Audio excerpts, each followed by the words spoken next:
นะสบายดีพี่น้องลูกหลานลาวไทยหัวใจเดียวกันเพื่อเสรีภาพและประชาธิปไตยทุกท่านยินดีต้อนรับทุกท่านเข้าสู่รายการเสียงภาษาลาว Voice of the Lao People Welcome to everyone Bienvenue à tous et à tous สวัสดีครับสบายดีพี่น้องลาวทุกท่านอยู่ทุกสารทิศทั่วทุกมุมโลกขอเข้าเพลงศาสตร์ลาวเลยเนาะศาสตร์ลาวตั้งแต่เดิมมาขึ้นชื่อลือซาอยู่ในอาซีศาสตร์ลาวผูกพันไมตรีความสามัคคีฮักข้อห่มกันหักศาสตร์หักปาฏิเทาหักเจ้าปกเกตเกษาผมมักความศาสนาแต่บูหันมาหักษาดินแดนบ่ให้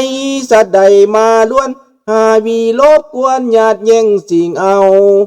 ไปขึ้นเขามารู้วุ่นวายสู่จนตัวตายต้านทานศัตรู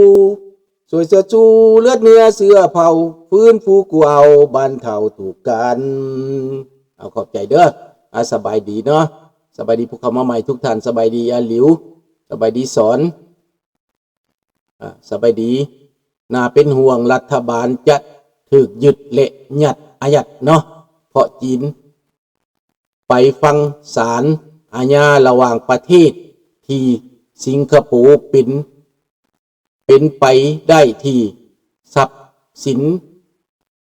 ภาครัฐอยู่ต่างประเทศจะถูกยึดและอายัดทรัพย์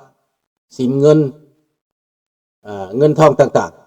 ๆก็เหตุยังก็ได้อันนั้นแหละสบายดีท่านประดิษฐ์เนาะสบายดีน้องธนพรสวัสดีบีเดอร์สบายดียาลุงโพเนาะสบายดีเพลงดาแก้วเอาไว้ซะก่อนมื้อนี้เนาะเพราะเฮามีอันนั้นแหละสำคัญหลายอย่างเนาะมื้อนี้ประเด็นของเฮาก็จะมาเว้า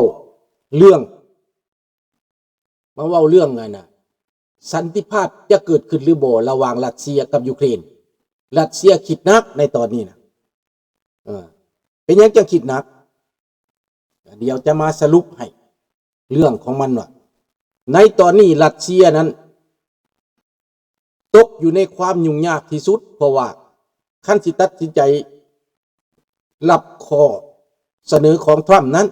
ถ้าบ่รับมันสิเป็นอย่างไรถ้ารับมันสิเป็นอย่างไรถ้าผิดกับอเมริกาแล้วมันสิเป็นอย่างไรในตอนนี้รัสเซียถูกลงโทษหลายกว่ายูเครนลงโทษได้ยูเครนนี่ได้รับการช่วยเหลือได้รับการประคับประคองจะดีหรือบ่ดีในระยะต้นก็อาจจะบ่ดีแต่ปลายมันมานี่ดีขึ้นหลายที่สุดยุโรปนี่ได้เอาใจใส่ที่สุดในตอนนี้เพราะมันเดือดร้อนถึงตัวเองตอนแรกนั้นก็ทิ่มให้แต่อเมริกายุโรปก็ให้อยู่แต่ให้แป๊ะๆบางๆเว้าแล้วก็บ่ให้ก็มีเว้าไปแล้วก็บ่เอามาให้ก็มีบางประเทศก็คัดค้านดังประเทศเช็กโกหมอปิโก้กับหมอโอบ้านนี่นะเช็กโกกับฮังการีก็คัดค้านอยู่หั่นแหละยุโรปบ่มีความสามัคคีกันแต่ต้นสองประเทศนี้คัดค้านอยู่ตลอดแล้วรัสเซียนี่ก็โฆษณาส่วนเสือเฮ็ดเฟกนิวเข้าไปตัวคนยุโรปผู้หูตื้นหูบางหั่นนะก็เสือเพราะว่ามันเฮ็ดหลายอันหลายอย่างใส่ความหาเรื่องแปลว่าเป็นจอโทรทัศน์ทางการเลยเฮ็ดเรื่องเฟกนิวนี่นะใส่ความเซเลนสกี้และผู้ใดติดตามก็เสือไปค่อยตามดังที่ข่าวออกมาจากคือเฮาได้ยินว่าข่าวนักข่าวของคนไทยบางช่องที่มันไปฟังเสือข่าวเฟกนิวของรัสเซียที่มันโฆษณาส่วนเสือน่ะนั่นแหละดังนั้นในเมื่อเป็นจังซี่รัสเซียก็กระเหิมตัวเองหลงตัวเองยูเครนนั้นเขาเป็นคนที่ถูกกระทำมันต้องกลับคืนมาที่เดิมเป็นคนที่ถูกกระทำเป็นประเทศที่น่าอิจฉาสงสารประชาชนยูเครนเขาไม่ได้ก่อสงครามเขาไม่ได้เริ่มต้นเขาเพียงตั้งแต่อยากได้สิทธิอิสรภาพของเขาเพียงตั้งแต่อยากได้ความยุติธรรมเขาเพียงตั้งแต่อยากได้ความยุติธรรมถูกต้องแบบคนลาวที่อยากได้ในปัจจุบันนี้และอดีตที่ผ่านมาอยากได้ความยุติธรรมอยากได้ความ ปลอดภัยอยากได้ความอยู่ดีกินดีอยากอยู่ประเทศตัวเองทุกคนอยากอยู่บ้านตัวเองเมืองตัวเองประเทศตัวเองพอเกิดที่ใดอยู่ที่ใดเฮาก็ลึงอากาศที่นั่นลึงบ้านเกิดเมืองนอนที่นั่นคือข้าพเจ้านี่หนีมาแล้วตั้งแต่จักปีมาแล้วนี่นะ40 ปีมาแล้วหนีมานี่นะเกือบ40 ปี40 กว่าปีหนีมานี่ยังคือเห็นถึงทุกกองไม้กองหญ้าคือเห็นทุกต้นไม้ต้นตอกนุกหญ้าในทงไห่ทงนาบึงหนองคลองบึงห้วยหองแม่น้ำลำเซปูป่านาน้ำที่เคยอยู่เคยกินเคยอาศัยยังจือจำได้เบิดเห็นบ่ชีวิตตอนยังน้อยนั้นมีค่าตอนเฒ่ามากก็คิดเห็นชีวิตตอนยังน้อยมันอันนี้แม่นธรรมชาติของมวลมนุษย์เนาะพี่น้องดังนั้นพี่น้องอันน่ะผู้ใดบ่ได้ถือผู้ใดบ่ฮู้จักแต่ว่าพวกมันเอาใจพวกมันสะใจพวกมันดูถูกเหยียดหยามพวกมันอยากทำลายหมู่พวกมันคิดว่ามันเป็นเทวดานั้นพวกมันจะบ่ฮู้จักเหมือนน้องบักโปรตีนมันกระทำกับคนยูเครนนั้นมันจะบูจักความเดือดร้อนของผู้อื่นเพราะมันนอนตายอยู่เฮือนหลายสั้นเฮือนติดแอร์มีลูกน้องมีคนทำให้กินมีคนสักเสือสักผ้ามีคนยกย่อปอปั้นมีคนย่านเกรงขามมันจะบ่เข้าใจผู้ใดระเบิดตกใส่ประชาชนยูเครนนั้นตั้งแต่มันเริ่มเหตุสงครามมา3 ปีนั้นคนยูเครนนอนตาบ่หลับกินบ่อิ่มนอนบ่หลับ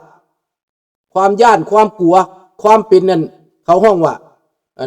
เซนโดรมสงครามน่ะนะมันเกิดขึ้นกับทุกคนกับเด็กเล็กเด็กน้อยเกิดขึ้นมาต้องประเสริญสงครามเสียงปืนแตกการศึกษาการเรียนบ่ได้ไปปกติเจ็บเป็นไปห้องหมอบ่อาจจะบ่เพียงพออาหารการกินก็จะเพียงพอความหนาวเวลาหนาวก็ต้องหนาวนี่มันเป็นแบบนี้เวลาร้อนก็ร้อนเวลาอึดเวลาอยากก็อยากแต่ยูเครนนี้ก็รอดมาได้ผู้นำของเขาพากันต่อสู้เพื่อปกป้องตัวเองอยู่รอดมาได้จากระเบิดจากอาวุธที่รัสเซียยิงไปจักทุกชนิด100,000 นับชนิดพี่น้องสบายดีซัมซุงเนาะดังนั้นรัสเซียนั้นก็เฮ็ดสะใจตัวเองสมใจตัวเองกระทำต่อประเทศผู้อื่นประเทศเพื่อนบ้าน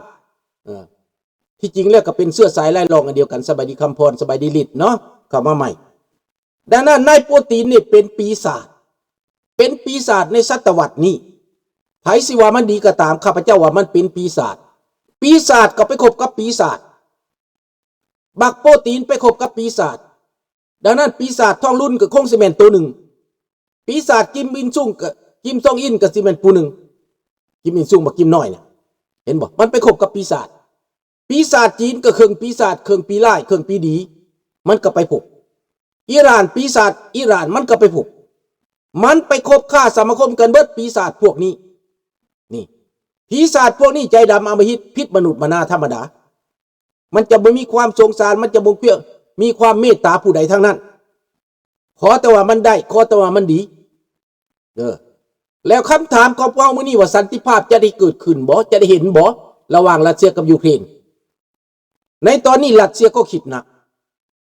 ถ้าบ่หยุดสงครามก็จะถูกลงโทษหนักไปกว่านั้นอีกถ้าหยุดก็จะเสียเปรียบทุกสิ่งทุกอย่างขนมาเว้ากันน้ำลายบ่ทันแห้งก็ยิงไปใส่เขาแล้วทำลายโรงไฟฟ้าเขาแล้วทำลายนั่นนี่เขาแล้วยูเครนน่ะตกลงเบิดตกลงกับรัสเซียตกลงกับอเมริกาบอกให้ถอนตัวออกมาจากคุกเขาก็ถอนต้องเสี่ยงล่มเจียงตายต้องเสี่ยงเสียทรัพยากรบางอันบางอย่างการทหารต้องถอนแต่เขาก็ถอนสำเร็จเขาเข้าไปนั่นเขาก็บ่ได้ทำลายอีหยังเขาบ่ได้ทำลายเรือนซ่านประชาชนโครงสร้างพื้นฐานของคูดเมืองคูดนั่นแม่นรัสเซียส่งระเบิดมาทำลายเองทิ่มใส่บ้านเรือนประชาชนเองพี่น้องสบายดีต้อมดังนั้นพี่น้องในเมื่อว่าโปรตีนบ่ได้แค่ประชาชนบ่ได้แค่ทหารตัวเองมีคนรัสเซียพี่น้องอยากรู้จักสงครามอายุ60 ปลายปีแล้วสมัครเข้าไปเอาข่าวอยู่ในสนามรบไปเห็นเองแล้วก็ตายเองมือทวิตมือที่2เข้าไปก็เอาข่าวออกมาได้ดี 2-3 มื้อต่อมาแล้วก็ถูกโดรนถล่มใส่รถที่ขนเข้าไปนั่นตายพี่น้อง หน้าอนาถเล่ากับเราข่าวทั้งหมดเราความจริงทั้งหมดคนทหารรัสเซียนี่ถูกบังคับถูกข่มเหงเต็งเต็กที่สุดเห็นบอกพี่น้องถูกลงโทษถูกเตะถูกตีบาดเจ็บก็บ่ให้ปัวต้องเอามาตายอยู่ในแนวหน้าอันนี้เป็นความโหดร้ายป่าเถื่อนของนายโปรตีนที่บ่ได้แม่นตั้งแต่ว่ายูเครนเขาเว้าบ่ได้แม่นโลกเขาเว้าแม้แต่ทหารรัสเซียก็เว้าเองนี่ที่ปูตินกระทำสิ่งนี้ก็อาจจะได้แต่ตอนบังคับนั่นแหละแต่เจ้าจะบ่ได้ใจเขาทหารบ่มีใจจะหลบโดยตรงคนมาเท่าใดก็มาตายเบิดคนมาเท่าใดก็มาตายเบิดเอาเด็กน้อยมาก็ตายเอาผู้เฒ่ามาก็ตาย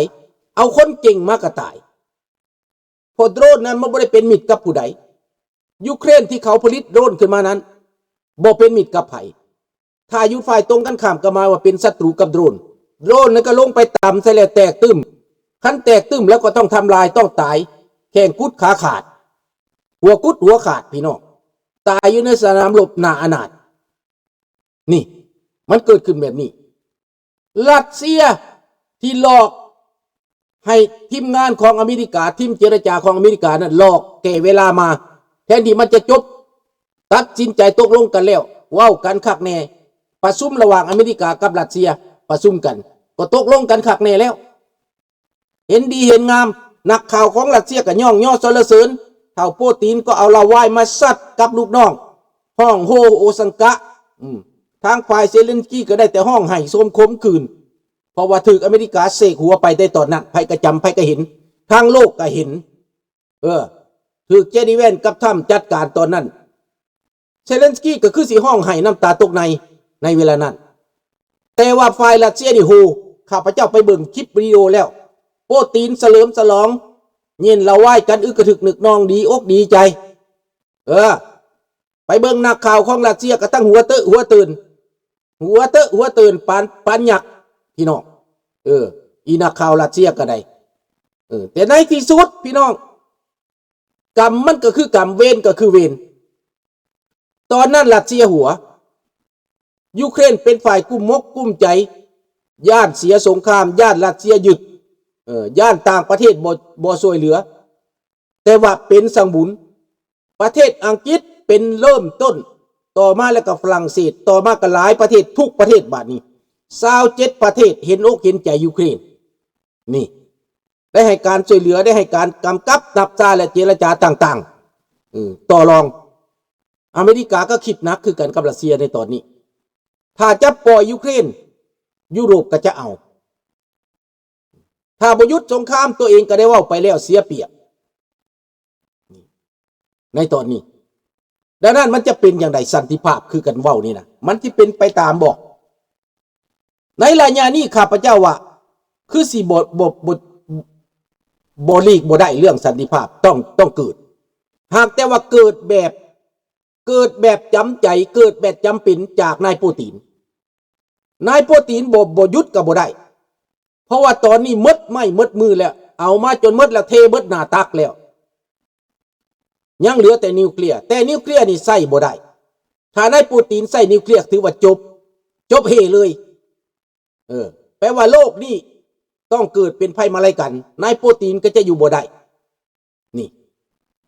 เพราะว่าฝรั่งเศสอังกฤษก็จะใส่นิวเคลียร์ดังนั้นฝรั่งเศสอังกฤษนี่จะมาใส่นิวเคลียร์ตอบโต้อังกฤษกับฝรั่งเศสเป็นไปบ่ได้อเมริกานี่นะดังนั้นอเมริกาก็ต้องทะยานเข้าไปฝ่ายตะวันตกด้วยกันนี่มันเป็นแบบนี้